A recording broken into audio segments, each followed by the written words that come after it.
resonance frequency therapy. He's going to review with you some of the benefits and outcomes of that research and application.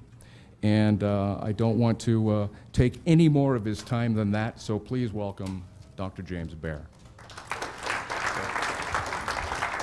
Thank you all very much. It's great to be here today. I'm going to have to kind of move along a little bit because of the time constraints we have, but I want to talk just a little bit about frequency devices and what they are. I think, as our last speaker pointed out, there's a lot of wonderful things that can happen from frequencies, and it's not just a frequency that's being generated, it's rather the resonance effects or the effects, in other words, resonance that cause stimulation or sedation, or shall we call even to a point of resonant breakdown of cellular tissues or the nervous system. You can stimulate and sedate that. You can put people to sleep. You can change people's behavior with resonances. And that is a key because you see, we don't necessarily need to use pharmacological chemicals anymore to accomplish many of the physiologic changes that we've taken for granted in this modern medical world. There's a way around this, and we can use frequencies to motivate our bodies and make it do things that it would not do normally. We can reestablish with frequencies a state of balance or homeostasis within the body by using frequencies that can change and move cells or organs to do things that they would not do without some sort of external stimulus. Before we used chemicals to do that, herbs, we can now use, and mind you, it's not a pure science at the moment, but there's enough evidence to show this is occurring. We can use frequencies to do this. And the whole trick with frequencies is getting the body to accept the frequency. There's a lot of different ways to do that. You can use external sound mechanisms and feed the frequency into the body through either with enough sound, either direct physical shaking of the body. I'm sure you've all heard these kids go by with their car stereos turned up and their big thumpers. That's one way. That does have an effect on their bodies, make no mistake. And I think in a way they're doing this because they are having some kind of subconscious beneficial feedback from that. The other ways are we can use external headphones, we can listen to different tones, we can listen to different musical compositions. We can also use direct stimulation of electricity. Some of the original frequency devices used little more than direct stimulating electrical paths to the body. And those devices are still available and they're still being used. The Hulda-Clark Zapper is probably one of the most common ones that's out there at the moment. It uses a fixed frequency around 30,000 cycles with a lot of harmonics, and they just put it on the body and things happen. It's not real dramatic, but it does have effects, make no mistake about it. On the other end of the spectrum, you start dealing with plasma-type technologies, for example. Ed Skilling has done a lot of work with plasma technologies. He's had a device known as a photon sound beam available for a long time. I think there's some that are out here in the hallway on display you can take a look at and have exposure to those. Those are direct contact type devices, and they work pretty well. They don't have a lot of power, and that's why you can have a direct contact type of interaction with that. For whatever reason, the gas plasma that's generated by the frequencies and electrical stimulus couples well with the body, couples better to the body than does a direct electrical contact from some kind of electrode. So there's benefits that can be derived in that manner using these plasmas. Now, my device uses extremely high power plasma. You can't touch this instrument when it's running. We run anywhere from about generally 100 to 250 watts through these instruments of RF energy, high frequency energy, which is mostly converted within the tube. And the RF, the tube acts kind of as an antenna, but it's not really an RF antenna. The plasma takes the RF and converts it into another type of energy. And whatever that energy is, it's radiated out of there. There's very little RF that's generated.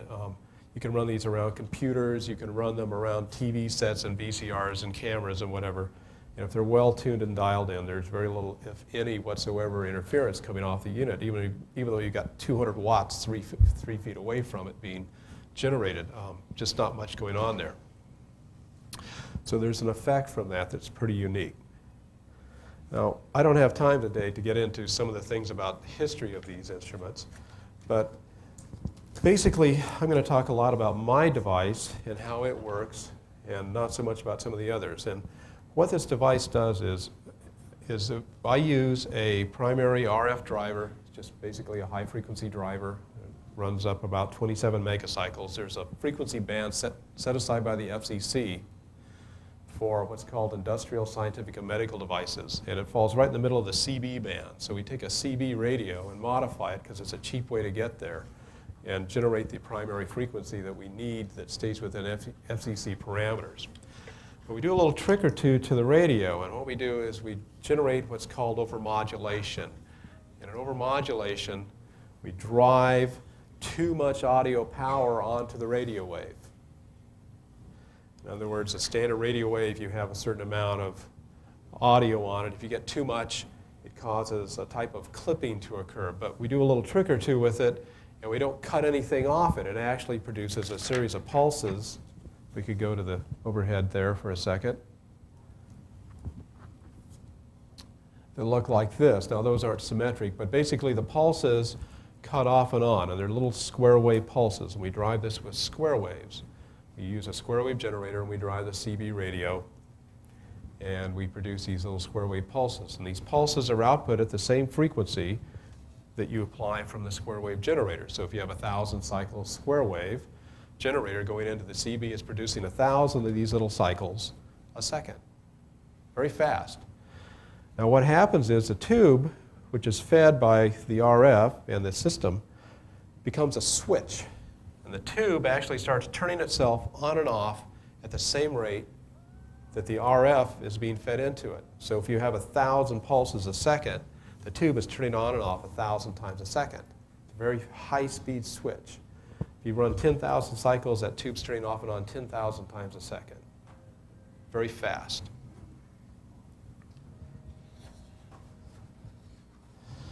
Now, one of the things that happens, there's a lot of phenomena that happens for whatever reason. Don't know why this is, but for some reason, there's a feedback. And this pulse causes pretty pronounced physiologic effects to occur within the body.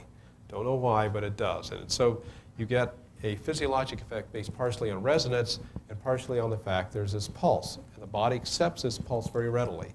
And the output wave from the tube goes through the body very cleanly and easily. There's no problem with skin effects where the radio energy, for example, a typical radio energy or electrical devices, the skin acts as a form of resistance or a waveguide, you might say, and stuff just channels over the outside surface of it.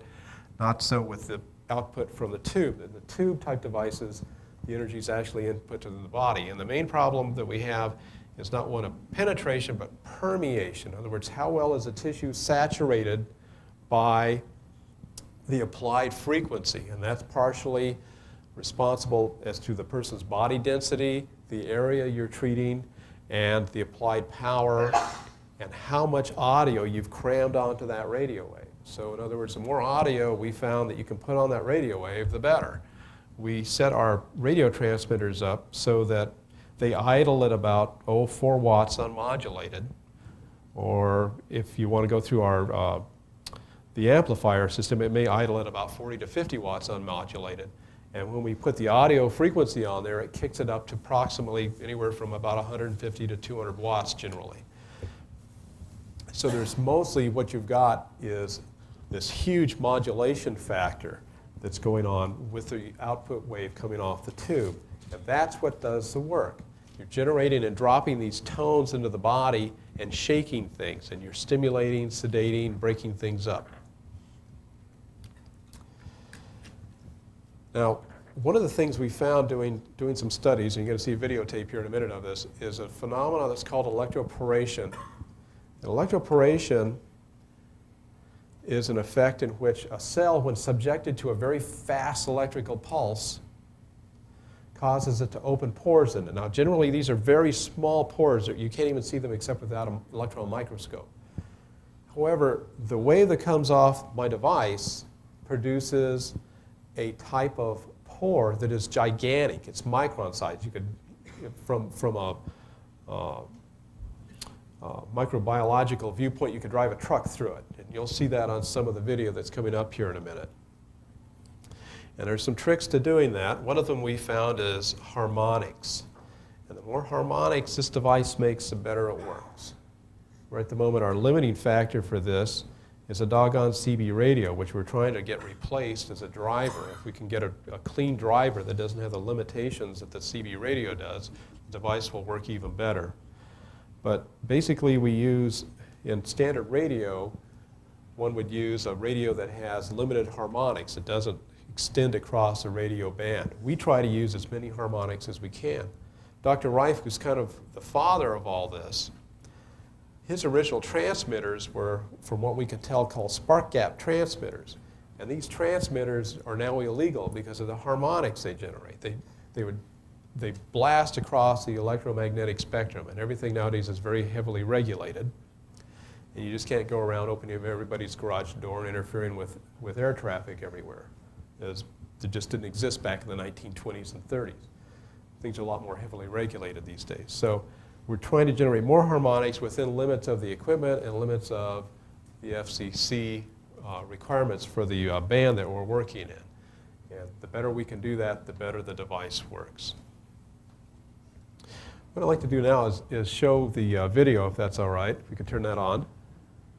And I'll show you under a microscope what the device does to some simple, these are non-infectious or non-disease causing microorganisms.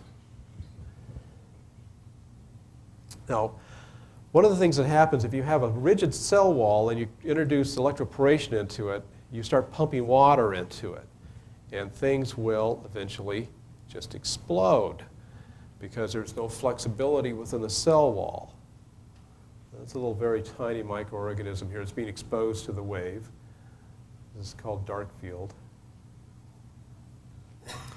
And in just a second, it blows up just like that. Not much left of it there.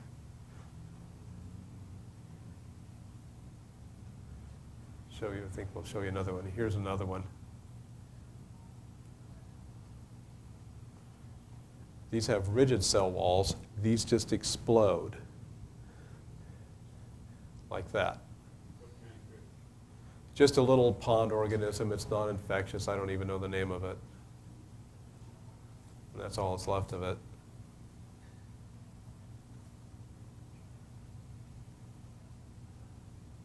Now these are doing this with audio frequencies. That's just around a couple thousand cycles. Now here's a little different one. These are all protozoans. These are all benign organisms. As the device starts to have effects on them, normally these organisms swim just across the screen of the microscope, kind of searching for food and all. But once the device gets a hold of them, you start seeing this typical kind of spinning effect. They become very disoriented. They'll start swimming backwards, floating around, losing control. Excuse me. One of the things that this particular fellow does is he has a flexible cell wall. So as he starts electroporating and fluid goes into him, his cell wall starts expanding. Now if you look in the center, I don't have a pointer here. But right in the center, there's like these two little round balls in there. You can see how the outer walls continue to expand here. But if you watch, you'll see those two little round balls in the center. The walls of them will open up here in a minute. This isn't the clearest picture, but it's there. Like so. See, there's an opening there now.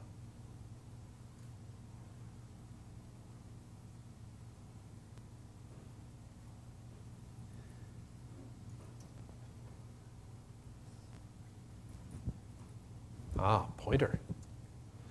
Real time, what's the time? Magic, oh, there it is. There it is. This is lifetime.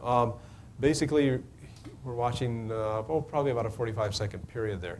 Now this fella, he's just swimming along, just minding his own business, and then we're going to hit his resonance frequency, and you can watch what happens. This guy never dies, but it sure shakes him up.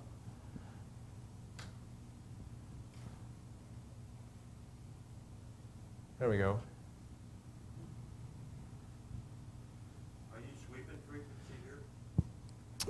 Initially I was. That's just how you find your resonant frequency. You just kind of dial through till you finally find it, and then you can lock it in just by moving up or down slowly a few frequencies.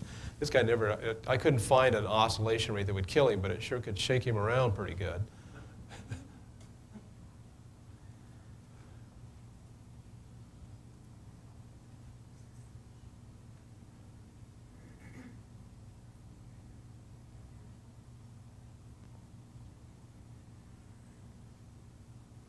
This is a paramecium. They're fairly large microorganisms. And this guy's kind of under influence of the wave. It's a certain point in time. But you can see here's a big electroporation hole. Here's another one of those big holes. There's one opening and closing.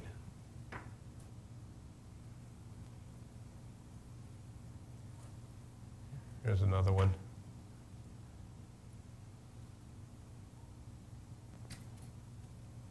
There's a big hole doing that.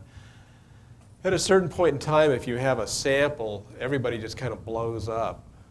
Whereas as time goes by, when you're first exposing, you'll find individuals are more susceptible than others to the wave.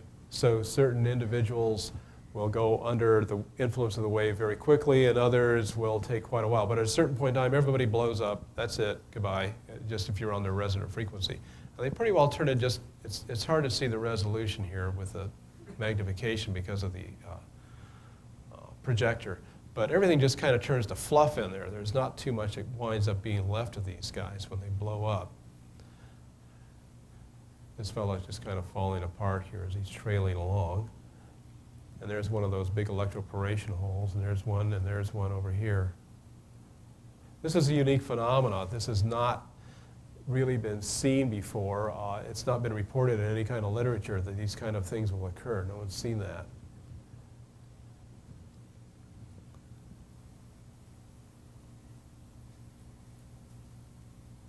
How much energy per cubic centimeter of water does this thing take? That I don't know.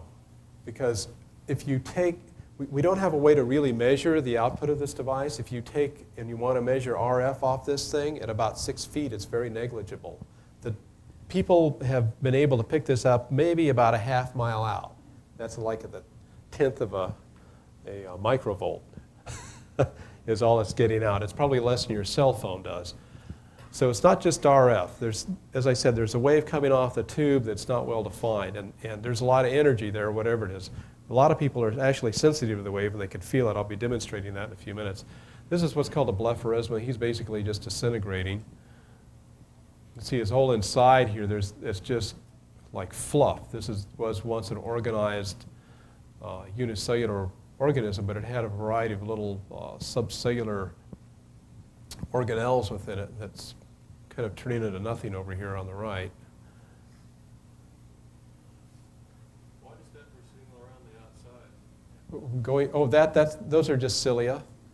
It's how it propels itself, and if you notice, it just all fell apart.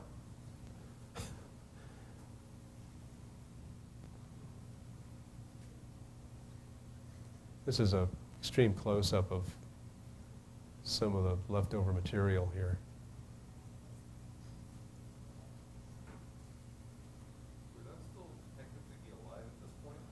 No, not the organism. Some of these things may be, if you know anything about the work of Dr. Béchamp and his microzymas, or Dr. Naissans up in Canada and his somatids, perhaps. I think that's the end of the tape. There we go. Thank you. Well, what does all this mean? It means basically we can resonate some things to the point of destruction, and there's some side effects from that if you start thinking about that. One of the primary things we found is that you can take some very nasty cell types in a person's body and you can destroy them the same way. It has effects sometimes that are actually destructive. Some people are using these devices on people with tumors. Causes a breakdown of the tumors. You can actually see the cellular debris occur in the blood. People will pass this stuff out of their body through their urine, their feces, whatever way the body uses to dispose of this particular type of material. Other things that happen, but it's not a cure. I need to point that out very clearly. If people are thinking, people that are using these things for cancer, it is not a cure for cancer. Don't even think about that. It seems to be a partial treatment for that disease. Cancer is a metabolic disease that has many factors to it. If you use this particular device and the treatment of cancer and someone responds to it, and much it's dependent upon the frequencies, mind you. If they respond to it and they stop using it, the cancer will grow back. because the metabolic errors that are in their body that enable the cancer to grow in the first place is still there. If somebody smoked for 30 years, they develop lung cancer or who knows what, they use this device, well, they still have 30 years of damage to their lungs. It's a great place to grow cancer. It will come back. Now, simple viral infections and bacterial infections seem to be something else. And the use of the device in this type of situation where you have an infection is a little different because the device works on multi-levels. It doesn't just work directly to destroy organisms. What we found is it may in some cases only inhibit the organism. In some cases it may stimulate the immune system so it's more aggressive. In some cases it may, you might say, unshield the microorganism from attack by the immune system.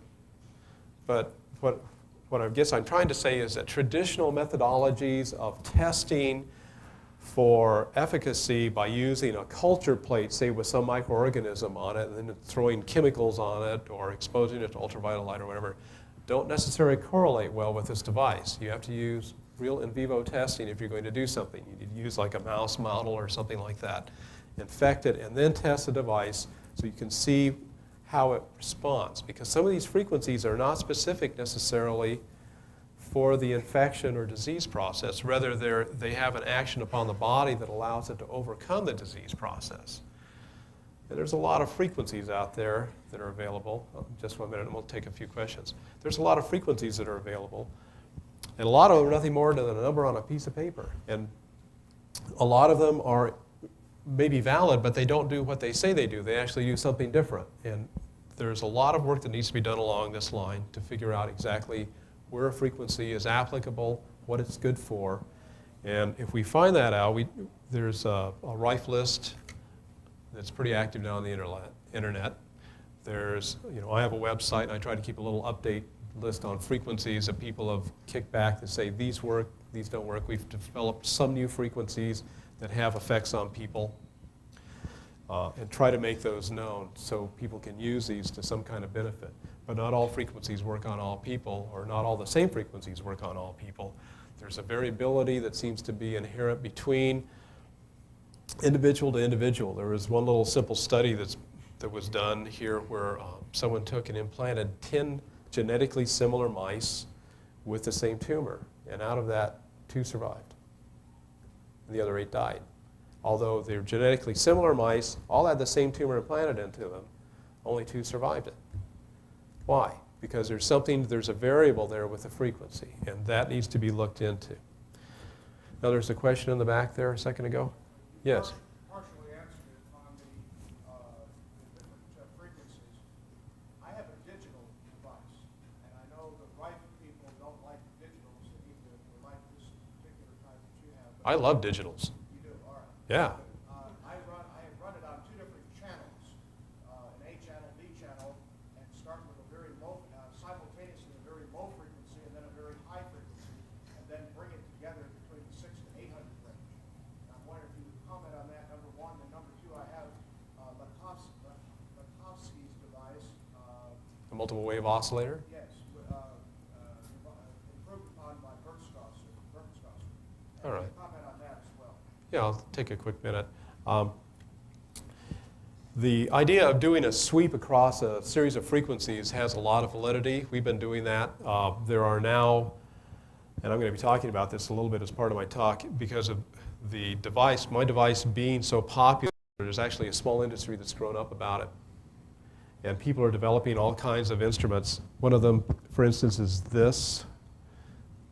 If I can get this back in the picture. This is a digital frequency generator.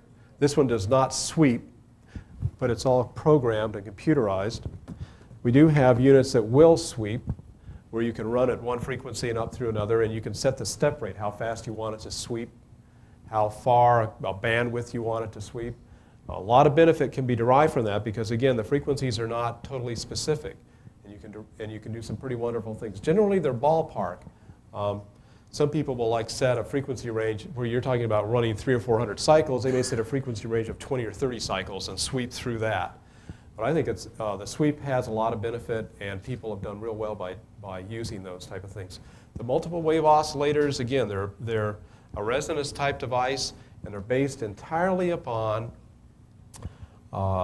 the use of harmonics. And that's what I was saying about my device, is that the more harmonics, the better. The multiple wave oscillator is kind of king of harmonics, you might say. And they're really wonderful, but they have to be very low power. And I think they work better if you get up the power higher in them, maybe, but you're going to wind up with FCC problems, and your neighbors are going to hate you. Yes, sir? What does it do to the Healthy healthy cell? cells, it does not seem to affect. However, at certain power levels and certain exposure times, you're going to exceed the, shall we say, tolerance of a healthy cell, and you can cause problems. So generally, exposure times are fairly short on any one frequency, unless you're trying to do something. People with cancer sometimes will run the machines 40 minutes to an hour at 2 or 3 frequencies. Most of the exposure times are under 5 minutes on a frequency, and most of the power levels are under about 200, 250 watts. Yes, ma'am? What about Crohn's disease or leaky bowel syndrome? Do not know. There's been some, I do not know if the device will work on that. It's no panacea, certainly. It has effects, but it doesn't cure everything. And Well, there's Crohn- probably self-oration there, too. well, there's a problem with not so much electroporation, but rather the fact that the cells are not tightly joined to each other, and it allows bacteria and things to egress between the cells and not through them. Yes, sir. Yeah. Have you done anything in a more general sense? Have you done any research into essentially the world that we live in today? There's frequencies. Our electromagnetic soup, in other words.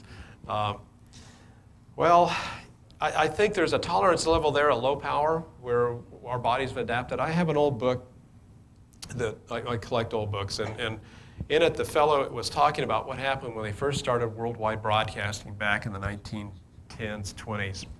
And he says the first years that they started that, a whole lot of birds became disoriented, didn't migrate well, and a lot of them were actually kicking their young out of the nest. But this is 80 years ago, 80, 90 years ago.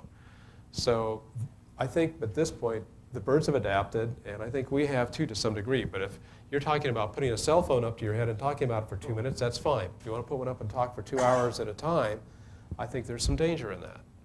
There's a rationale. Our body can adapt to a lot of things. Yes? You said that you like to raise the power and the harmonic level. Have you tried to do that in a shielded room? You could do so without annoying government and neighbors. Well, true. And they do that with MRI units, actually, in your hospitals. They run those in fully shielded rooms, not just for the to shield out magnetism, but because they also have very powerful radio transmitters in them that run across the electromagnetic band spectrum. So, yeah, you could do that if you want to, just it costs money. Yes, sir. I can't remember what the woman's name was. She wrote a book, has written several books, and it talks about what's probably so. But she talks about in there that the theory is you bombard the organism at its frequency level, Yes. and then it sort of negates it. Well, And then you always make sure that your frequencies are below the human body frequency. yeah, she has some ideas, and like I said right at the start, her little zapper unit works pretty good for some simple infections and things. I've heard good reports back on those. It won't do everything she says it will, but they do work. Make no mistake about it. And if you want to try her frequencies and things like that, she has one of her books has all these frequencies in it.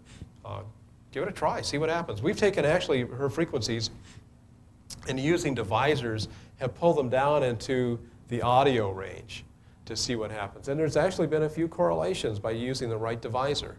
Seems to work out. She listed, like, I think one of them that we know has effects was blepharisma, which she lists, and we used a divisor, I think, of 440 on that or something like that, and came up with a frequency and tried it. And what do you know? It worked. It blew it up. Yes, sir. Or yes, sir? I've heard that a CB radio can't put out a good enough square wave to generate the amount of harmonics that's necessary for a device like this to actually penetrate some of the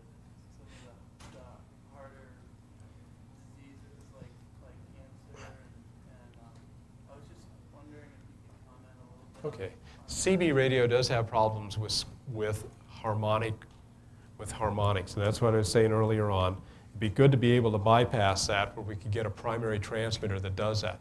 However, it's not just the square wave, it's also the AM modulation factor of the radio, in which you're generating harmonics based upon the harmonics within the square wave itself.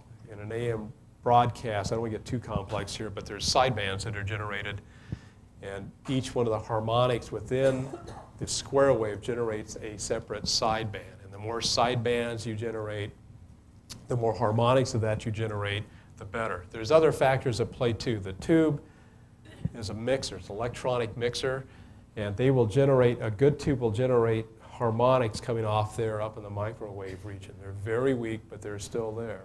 Billions of cycles. Billions of cycles. Yes? One more question. How do you keep the natural cells of the human body from being harmed by these fields? Well, again, as I said earlier, someone asked that, it's just a matter of power and exposure time. Don't use too much power, keep your power level down. I won't be around somebody who wants to turn on a 3,000 watt unit. I'm out of there. Very dangerous as far as I'm concerned. And the other is exposure time. Don't run it for hours and hours and hours. You'll get ill. I'll almost put a guarantee on that. Well, I'm kind of puzzled by what you're saying is that nature does us a favor that the bad organisms are sensitive to it while we are not. Well, our body, well, there's... That doesn't always seem to be the case. Well, let's put it this way. Cells have certain frequencies, you're right. And if you're dealing with an organ or tissue, there's a group of interlocked cells. They're tied together. And so to resonate one is difficult because you're trying to resonate the whole group at once. It takes more energy to do that. If you want to talk about a cancer or something like that, in which the cells are loosely bound, that's why they metastasize, it's much easier to shake those. Now, some cancers are tied up in a very tough, fibrous matrix. They form a fibrous matrix around themselves. Those you have to beat on with more power. However, I would highly recommend people stay within certain parameters of known frequencies and not get off on their own. The device, with even the little CB radio here, is capable of generating over 30,000 cycles if you want to pump up to 30,000 cycles in it and make harmonics from that. Most of the stuff we do is below 10,000 cycles. Stick with what's known and don't go experimenting unless you know what you're doing. Yes, sir? Well, it sounds like Ed Skilling is getting really good results at power levels less than a watt, and it seems to me that power levels like up to even 200 watts could be pretty dangerous. And I mean, Ed Skilling is a direct contact device. This is not. This device you need to be back about 6 feet from, 4 to 6 feet. It exposes a whole room at one time, too.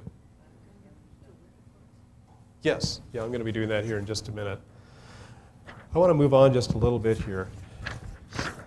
Talk a little bit about a couple of things which tie back into a whole lot of these instruments. This is from a paper. If we can go to the overhead, I'm going to do some projector plates. This paper is entitled Biological Effects of Weak Electromagnetic Fields from 0 to 200 megacycles, and so forth and so on. And out of that, we can just leave that up, or however, it goes, a little subsection here, it goes, neoplasms can demonstrate slightly different surface electrical potentials than normal tissues. In other words, cancer tumors. And it goes, application of DC electrical current to counter these differences of potential has been reported to inhibit neoplastic growth. And he gives like 3 references there. In at least one of these reports, the weakness of the current in the nanoampere range, that's billionth of an ampere, almost negligible, suggests an effect other than cauterization. Over a decade ago, Bassett described marked shrinkage of malignancies in rodents with pulsed EM fields, and various abstracts and recent meetings devoted to EM bioeffects, for example, suggest a positive role for pulsed electromagnetic fields in cancer therapy. So, yes, you're right. You don't need a whole lot of power to do things, but again, you need tissue permeation. It's not just penetration. You have to be able to saturate the tissue with enough energy and enough of the resonant frequency to produce effects. Now, here's another little coming up. We're going to do several of these plates real fast. I want to get these out. This is just a lead-in thing. It's from a final report from a grant from University of Lowell project.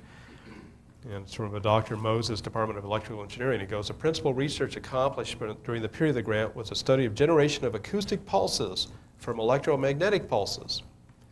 In particular, we considered an infinite medium, which we took to be non-conducting liquid. Ultimately, we chose water, and so forth and so on. But basically, what happened was, by turning on and off the appropriate currents, found the acoustic pulses, which were generated by electromagnetic pulses. In other words, when you take and you hit a fluid medium with an electromagnetic pulse, a pulse similar like in some ways to what my device is generating, it generates an acoustic pulse on top of that. So you have, again, there's this tissue permeation effect we were talking about. Now here's another little paper, and it's called The Effect of Pulse Electric Fields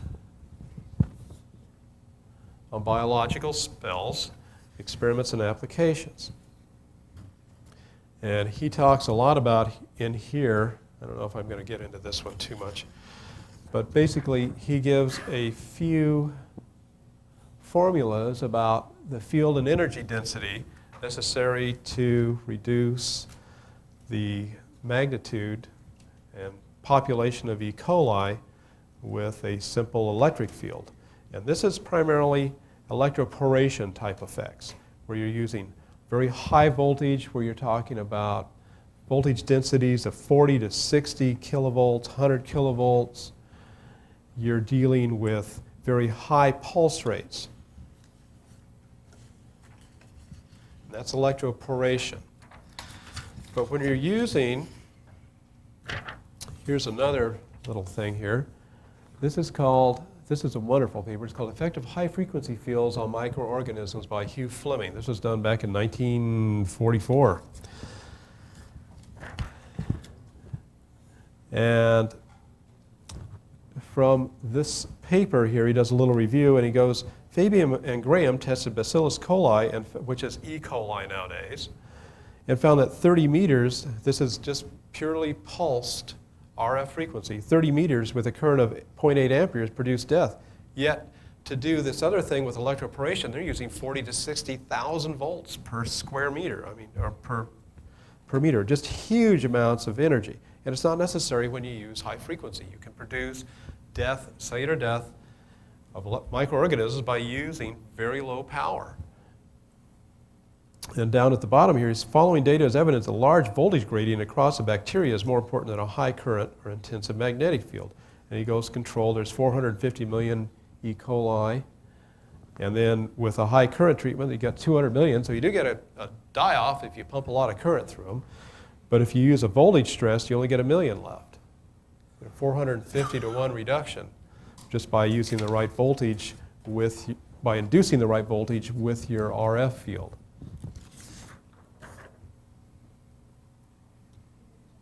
Now, all of us go around and we take vitamins and minerals and things like that. Well, here's an interesting effect that happens with these devices when you use vitamins and minerals. And that is, in standard philosophy, we're using vitamins and minerals to help our body overcome some of these infections and things like that. But if you're going to treat someone with a pulsed RF device, you should probably discontinue that if you're not getting good results, because the study here that this fellow, Mr. Hugh Fleming, found was that the effects are evident at once. A higher concentration of electrolyte, in other words, minerals, decrease the effectiveness of treatment. Again, it appeared that high currents, though they generated heat more rapidly, would not give the results that a high voltage stress would when conductivity and current were lowered. So in other words, if you can lower the conductivity of your body while you're in one of these fields of these devices, you get better results if you're trying to treat an infection. It's a complete reverse philosophy.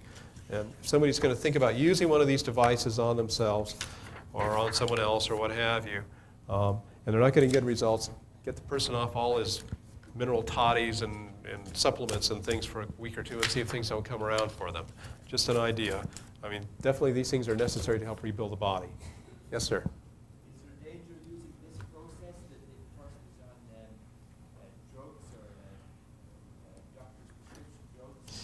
Well,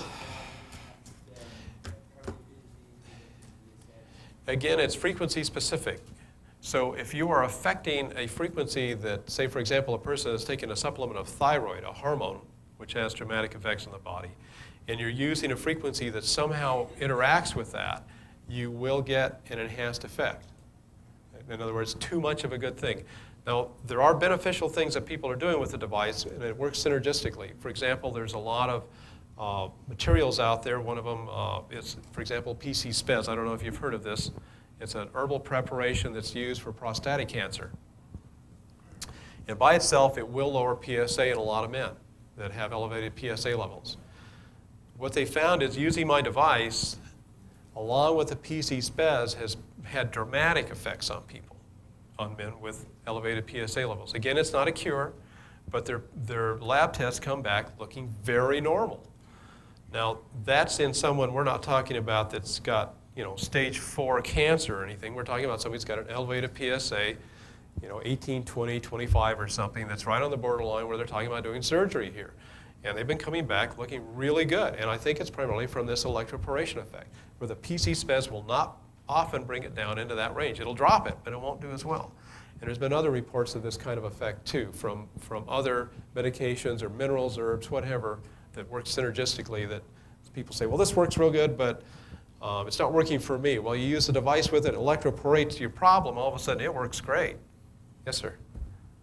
My point on the power level thing is if most of Wright's original machines were in the range of like 50 watts, and he was having such amazing effects from it, Uh-huh. what was it, 16 out of 16 cancer patients? That was a 500 watter. Well, I mean, the devices that were made right after that Uh-huh. were 50 watts, were they not? Some of them were very low power, yes. And he was having good results. Yep, this is not the original Rife device. No, and Yeah. I'm not saying it Yeah. should, but it seems like that should be looked into. It's not the original Rife device, and from what we can tell, it works on very different principles, but it's similar. It's based on Rife's technology, but it's not Rife's technology. So it works under different parameters than Dr. Rife was. Yes, sir? Question on frequency of treatment. My assumptions are the assumptions oftentimes associated with drive 4 to 6 weeks in order to zap the different stages of virus and bacteria. Would you comment on that in terms of relating to your equipment? Well, you're dealing with a lot of things here. One is you're dealing with the growth rate of the infection. How fast does this particular bug grow? So, and you're trying to balance that against how fast a person can detox from the exposure. So if you can do something where there's a balance point, it may take 4 or 6 weeks. I don't care what you're doing. And in some cases, it's 2 or 3 exposures. Everybody's a little different. It depends on what the problem is you're dealing with. If you're talking about cancer treatment, as I said, if people want to do stuff like that, the initial exposures may go on over a period of a couple of months. And if they respond, it then goes on permanently, but it's just not as frequent. It may be once every 2-3 times a week or something. We have to sit down for an hour in front of the machine and take an exposure because their problem is still there. I'd like to move on and do a little demonstration because we're running out of time here. And what I'm going to show and talk to you about a little bit here is some of the things that have come up. And there's enough of my devices out in the world that we now have kind of a small industry producing bits and pieces. And I don't have everything here, but there are custom devices being made. This particular instrument here is a frequency generator that runs off your computer. It has a software program, and this external box just plugs into a little outlet in the back of your computer, and away you go. There's now plug-in cards you can use on your computers. There's handheld frequency generators. This is a specific type device made for the instrument. This one's programmable, holds 20 frequencies, and you can set up the time, duration, and so on as you see fit. There's a new one that's available that's also a handheld. It holds 50 banks of 40 frequencies each. And you can take each frequency and you can sweep it, or you can gate it where you pulse it off and on if you want to do that. Holds up to like 19,000 frequencies, all held in your hand. It's pretty amazing. Custom made for the device. This tube up here that you're looking at is made in the Ukraine. Now we can manufacture making stuff for us in Ukraine. This tube's US made, it's quartz. This tube is quartz, it's made up in Canada. We have other tubes that are made in Australia. There's tubes made in New Zealand, England. I think there's somebody making tubes now in the Netherlands. This particular antenna tuner is not really an antenna tuner, we call it a plasma tuner because it's designed to work with the device. Before we were using antenna tuners to tune the RF to the tube, and they did okay, but you had to take them apart and really play with them if you wanted them to work exactly right. But they would work fine as is. But now we have this instrument here that's more designed exactly to tune for just the tubes themselves, and we get a lot more power out of it that way, and the tube resonates better. Other things that are custom made, we have custom made variety of instruments as far as amplifiers now that are being custom made for the device. Basically the RF amplifiers, we have custom ones that are now being created. So there's like a small industry. It's not real big, but it's growing and it's multi-country. What I'm going to do is I'm going to give a demonstration of a couple things.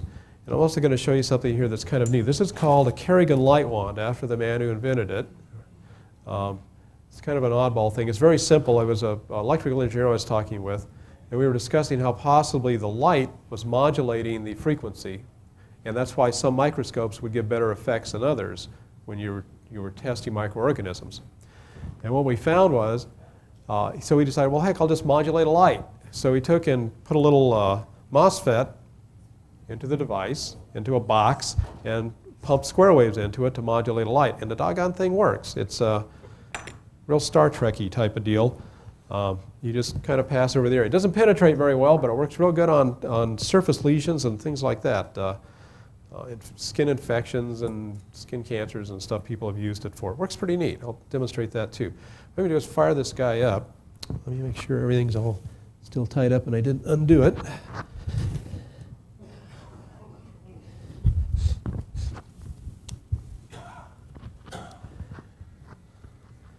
And I'm going to run through just a few frequencies here.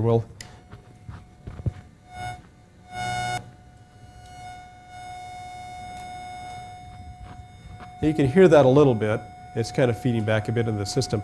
And that's Ed Skilling's famous 728 cycles. And he really likes that frequency. All of his devices run on that. And there's a lot of neat effects that happen from 728 cycles. Not everything is at 728 cycles, but there's a whole lot of stuff, and he's gotten some good results by doing that.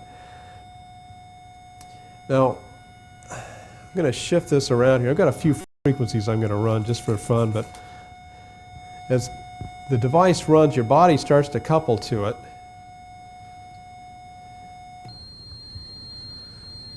And that's 4,200 cycles.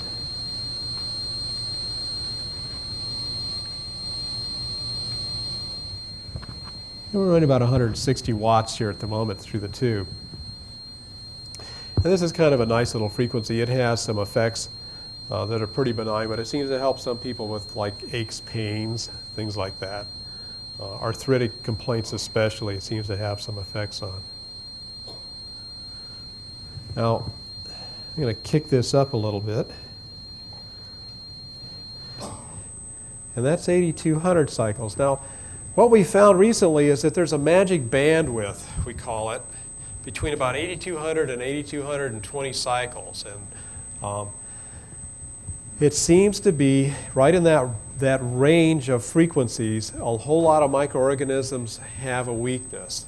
There's some kind of metabolic weakness in that frequency range. And people have used this as a general frequency range to use on all kinds of little viral and bacterial infections. We've had some pretty good results from it.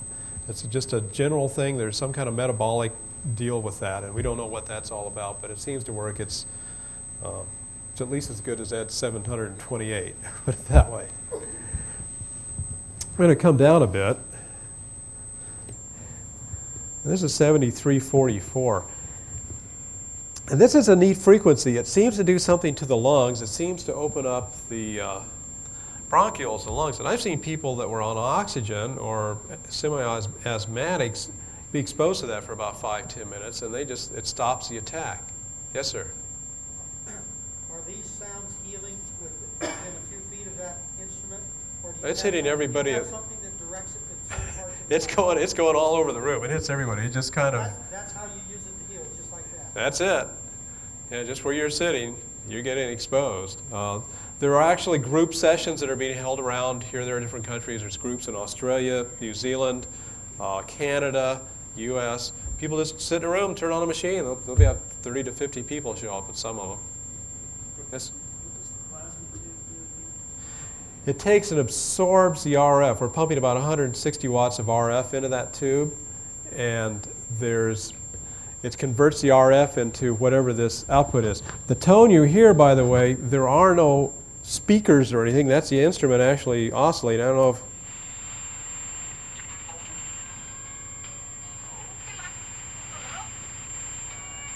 I can't even hardly pick it up here, but you want to come over this guy. Sometimes you can pick it up on the far end of your FM radio spectrum. It's like the fourth harmonic over it, but it's very weak generally. Another good frequency, our last speaker talked about doing things with people with brain waves. And you can do things with brain waves with this. 6130 we call a kind of don't worry frequency. For some reason it blocks people that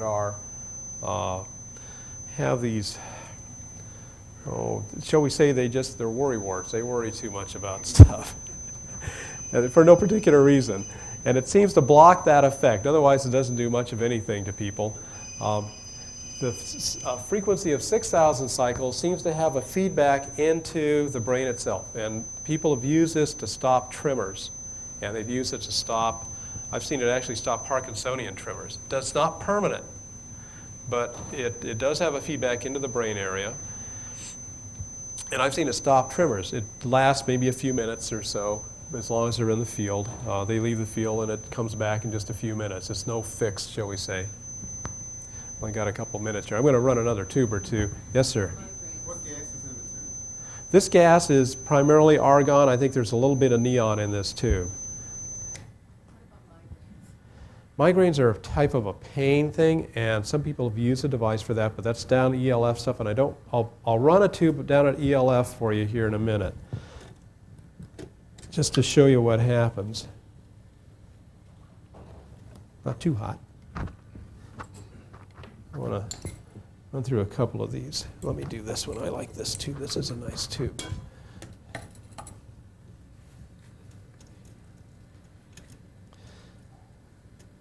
Even the tube have resonances within them, and some tubes work better than others with the instruments. This tube, for instance, makes about 10 more watts of power than most of my other tubes do.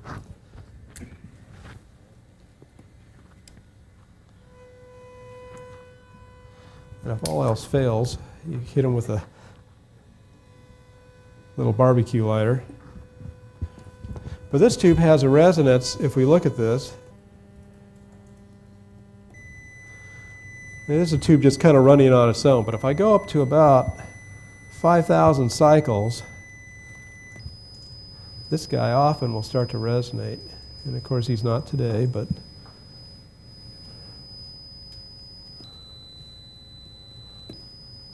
well, not going to do it today. All right. But each tube's a little different. This one has a little different plasma than did this big round one, if you notice. That's pretty neat. I'm going to show you this wand real fast, just to give you an idea of what this is about.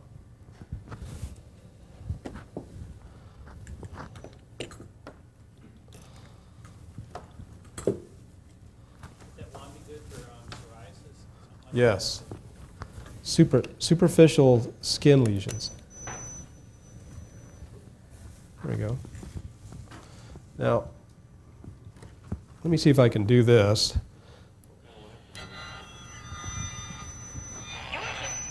Can you hear it? There's no RF generation here except for the square waves.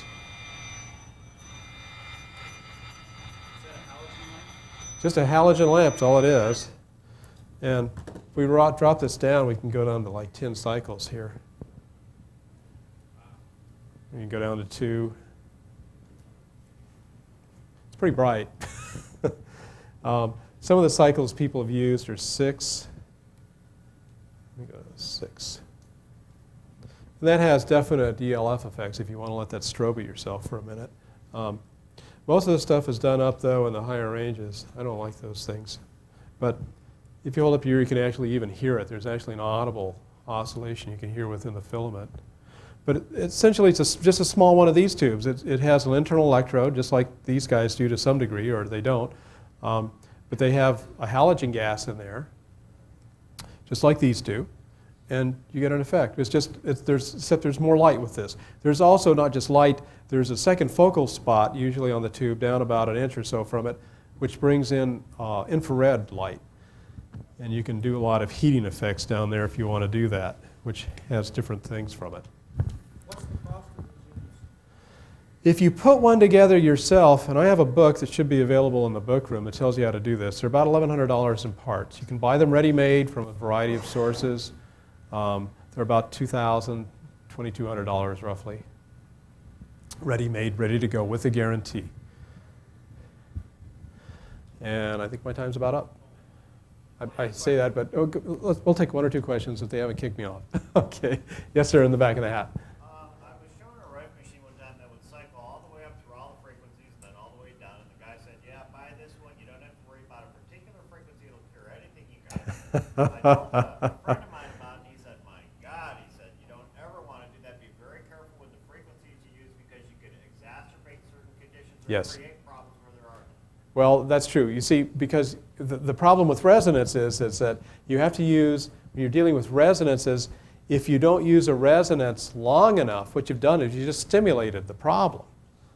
In other words, you haven't taken it to the point of breakdown, like a bacterial infection or a viral infection. If you use the right frequency on it, or you don't use enough power, all you've done is you just stimulated the thing. And we've seen that happen. People just turn on for 45 seconds or something, you're in trouble. You need to let them run a little bit, enough to cause some kind of damage. Yes, sir. Did you say you had a website? Yes, it's www.rt66.com/ a tilde mark, which is that little sideways squiggly thing, Rifetech, RIFETECH, and you can look it up or just do a search for Rife/Bear. And on any one of the search engines, it'll come up all over. And I've got to go. I'm sorry. Thank you all very much. Yes? Permeation occurs at different rates for different cells and conditions, right? Permeation is how much the tissue absorbs. Yeah.